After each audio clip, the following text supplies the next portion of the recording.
Today I'm going to paint a herbaria flower in a layered technique. Hi friends, I'm Olga Koelsch, watercolor artist, teacher and book author.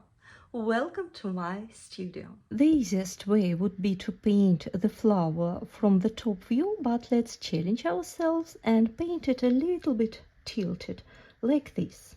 That's why I firstly will draw a small oval, like this. I hope you can see it well. And then I will paint another oval bigger for the petals. To make it easier, you can firstly set the borders a little bit shorter on the far away side, a little bit longer on the front side, and then just connect that in the oval shape. It shouldn't be perfect. No worries about that. Flowers never has perfect shape. We just need to anchor somehow our main lines. And then of course we need to attach a stem. Stem always grows from the center of the flower. So right here it will go underneath the petals, and it would be nice to add some curves so it will look natural. Therefore I will draw something like this. Now let's mix our paints.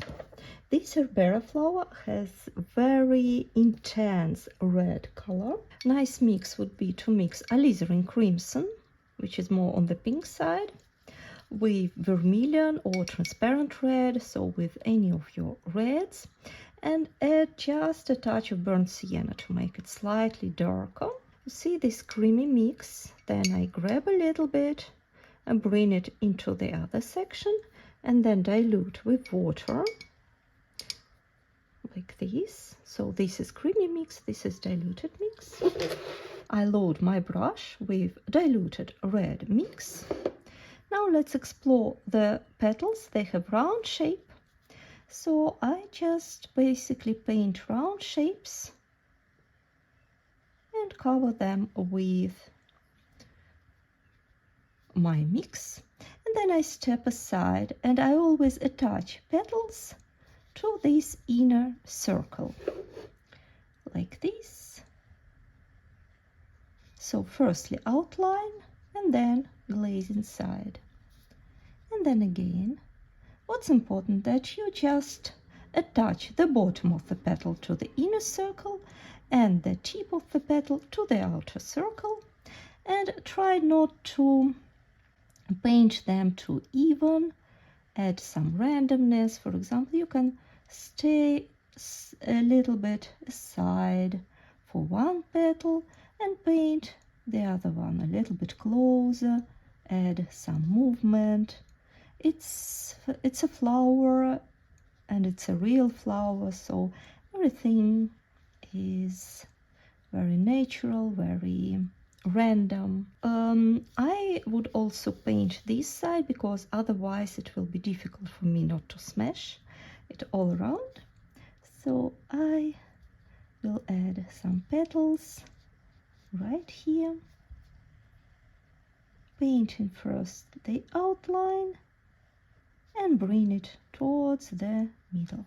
It's just the first layer of our painting, and if you are painting already with me for quite a while, you know that I love this layered technique, layered transparent technique, which we are going to do today again.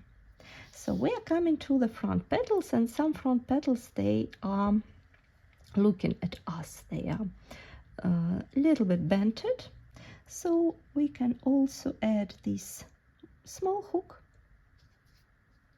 for the shape of the petal. Paint straight line and then a hook,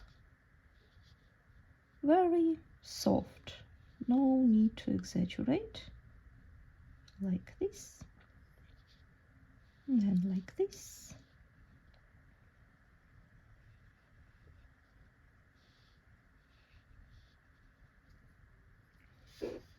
And then the last one. Let's place it. What we need to do is just to let it dry. The first layer is completely dry, so let's paint the second layer. I load my brush with my dark red mix. Now I paint the other layer of petals, but I slightly tilt the petals and I paint over the previous ones.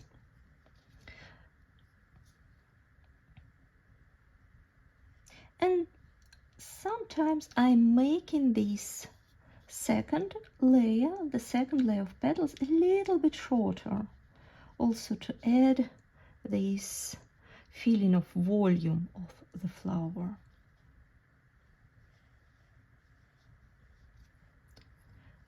When you paint in layers, it's very important that you paint very delicate. You do not apply too much pressure on your brush, just sliding very softly on the surface of the flower.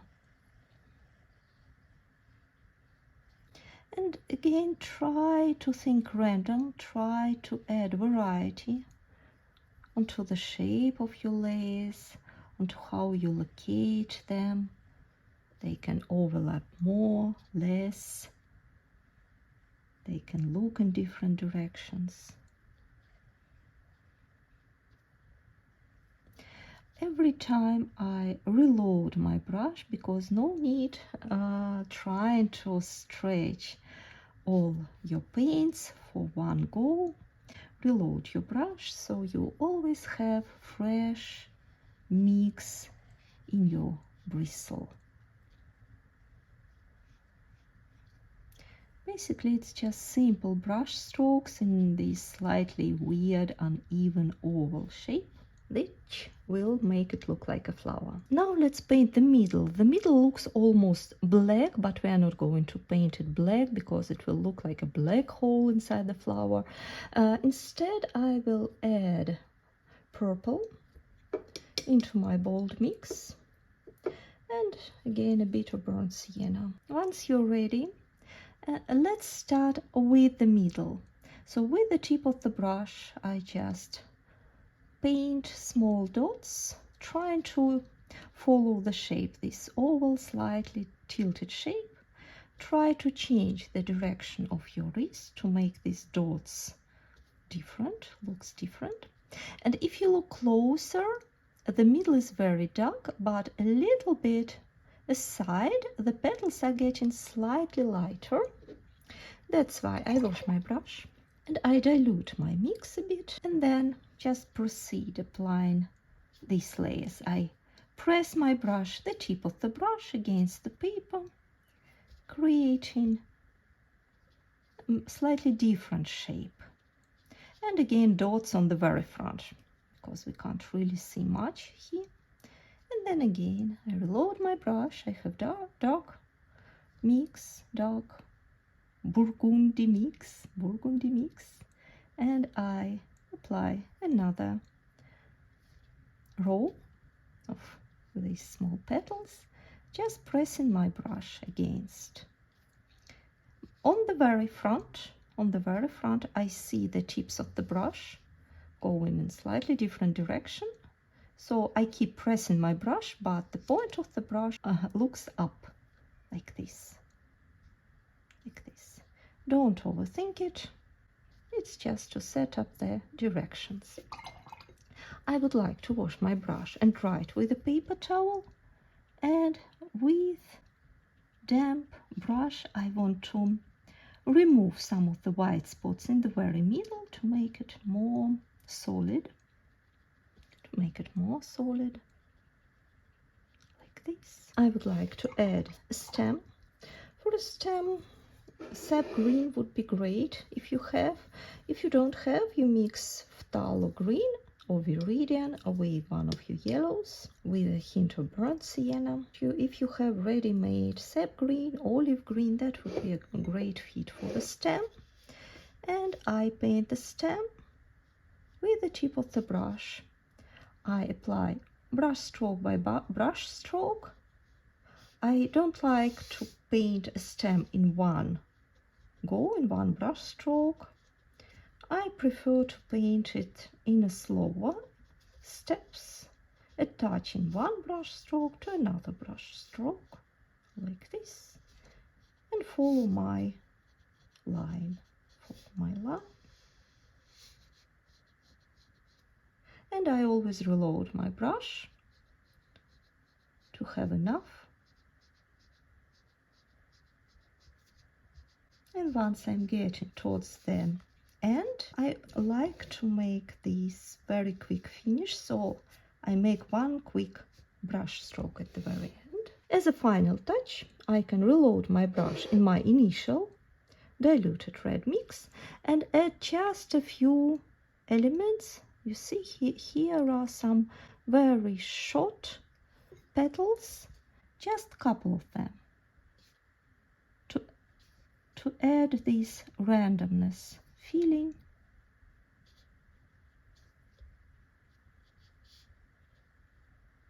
And that's enough.